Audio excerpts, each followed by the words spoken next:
Alors, ce matin, pour le Soliflare, donc toujours la formule 15 minutes maximum, je vais vous parler d'une œuvre qui est une œuvre d'un artiste américain qui s'appelle Grant Wood. L'œuvre s'intitule American Gothic et elle date de 1930. Le titre et le nom de l'artiste ne vous disent peut-être rien, mais je suis convaincue que vous connaissez l'œuvre.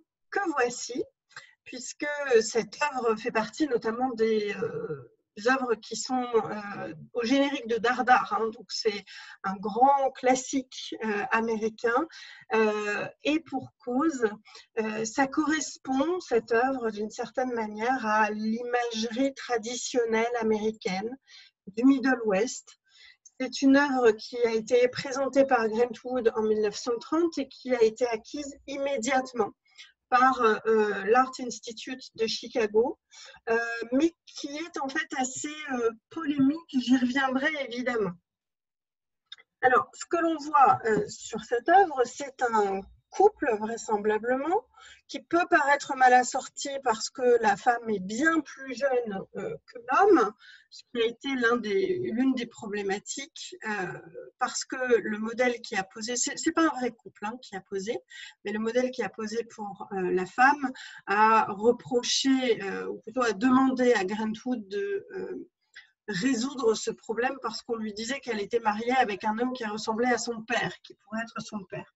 Et donc elle lui avait répondu, en fait, elle avait répondu qu'il s'agissait non pas d'un couple, mais d'un père et de sa fille. La lecture de ceci n'y change rien, que ce soit un couple ou un père et sa fille.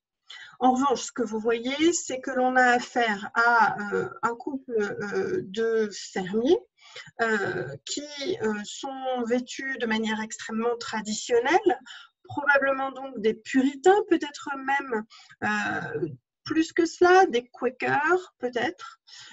Quoi qu'il en soit, on a affaire à un couple, donc père-fille ou couple marié, de fermiers américains dans le Midwest, alors même que l'imagerie peut être trompeuse, j'y reviendrai.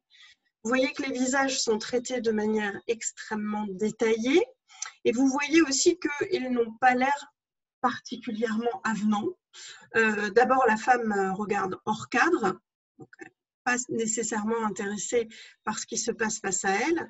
Et puis, vous voyez que la fourche est quand même orientée vers le spectateur, ce qui nous indiquerait que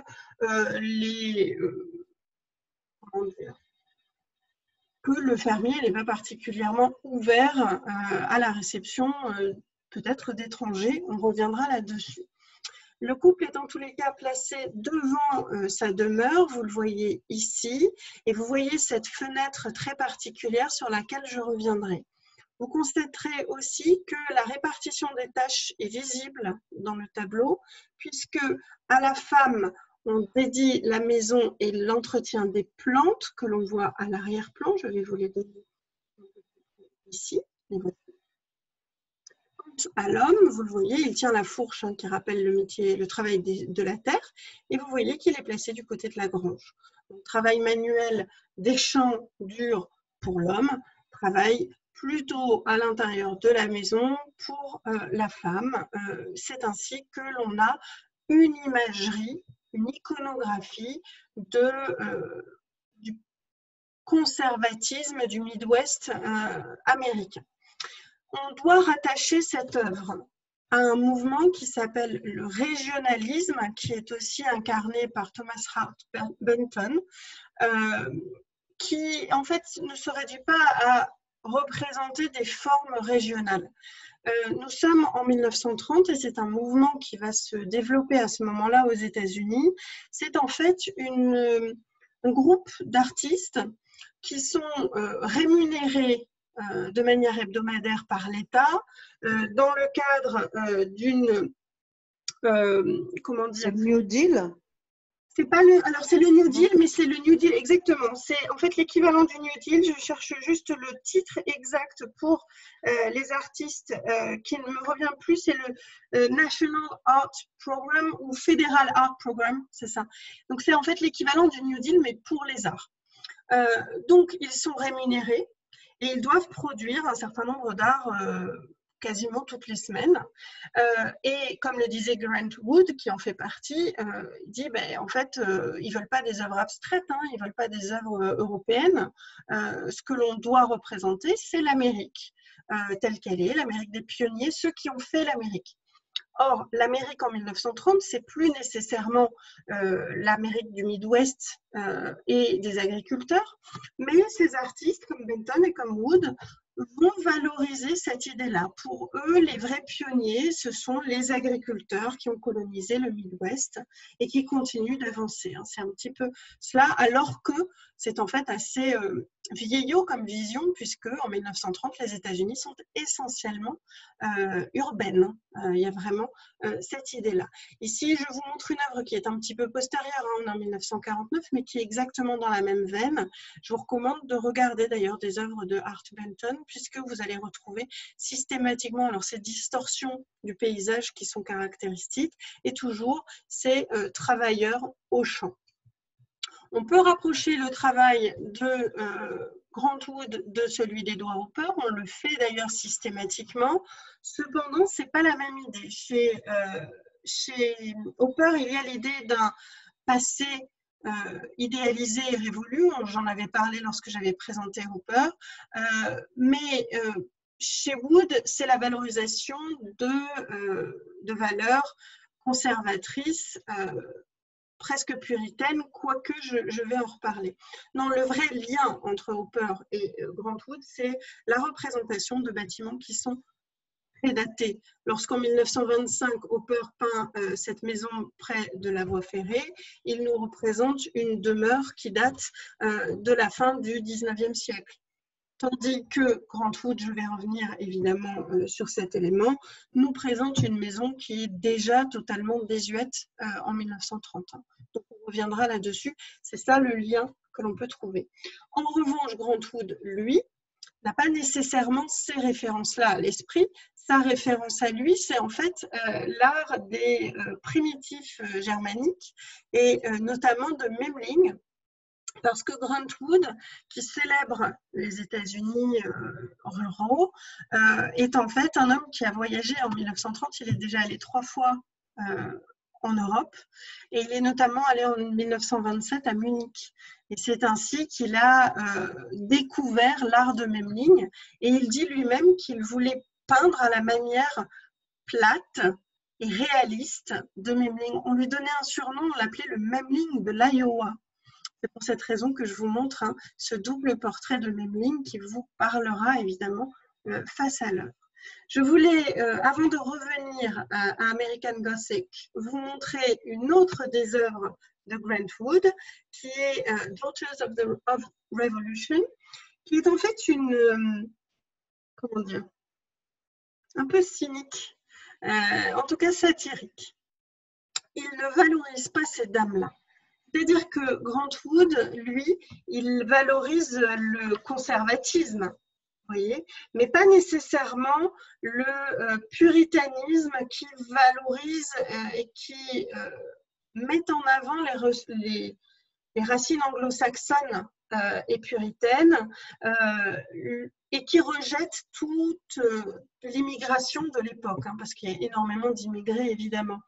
Et donc ici, il nous montre ces 3 dames qui ont l'air franchement ouvertes d'esprit, qui sont placées devant une reproduction de Washington traversant le Delaware, qui est un tableau qui date de 1851, qui est l'une des œuvres majeures de l'histoire de l'art américaine, qui représente une scène pionnière dans la construction des États-Unis. Il les présente ainsi donc, parce qu'elles se présentent dans leur association qui s'appelle véritablement Daughters of the American Revolution, c'est-à-dire les filles de la Révolution américaine. Eh bien, elles se placent en espèce de gardienne de la généalogie américaine, donc blanche, anglo-saxonne et protestante, les fameux WASP, parce qu'elles se placent devant ce tableau. Mais en même temps, regardez, elles prennent le thé en tenant très ostensiblement une tasse qui est fort élégante, mais qu'on appelle une tasse victorienne, c'est-à-dire qui renvoie aux origines britanniques des Américains et qui est en fait produite en Chine. Donc, ils se moquent en quelque sorte de ces femmes parce qu'elles promeuvent un idéal de vie qui se refusent finalement à tout ce qui n'est pas américain, et qu'en vérité, eh bien, ils montrent que boivent du thé dans de la porcelaine de Chine qui est inspirée de la période victorienne. Ça, ils s'en amusent. Si je reviens à l'œuvre d'origine, elle est née lorsque Grant est passé dans une ville de l'Iowa qui s'appelle Eldon, et dans laquelle il a découvert cette maison. C'est celle-ci, photographiée ici, vous reconnaissez la fenêtre. Or, le titre de l'œuvre, vous vous en souvenez, c'est American Gothic. C'est parce que le style de cette demeure est visible à travers cette fenêtre-ci, et c'est ce qu'on appelle le Gothic Revival, qui était un style américain qui était à la mode à la fin du 19e siècle, début du 20e siècle. Donc, il part de cette maison et il fait poser deux personnes qu'il connaît, puisque vous la reconnaissez ici dans la maison, c'est ça. Il met en valeur précisément cette fenêtre et donc le Gothic Revival en la plaçant exactement au centre de la composition. Et puis, il a demandé à sa sœur et à son dentiste de poser. Ils n'ont pas posé ensemble, ce n'est pas un couple, c'est juste que ces deux personnes lui plaisaient dans la composition qu'il a voulu promouvoir.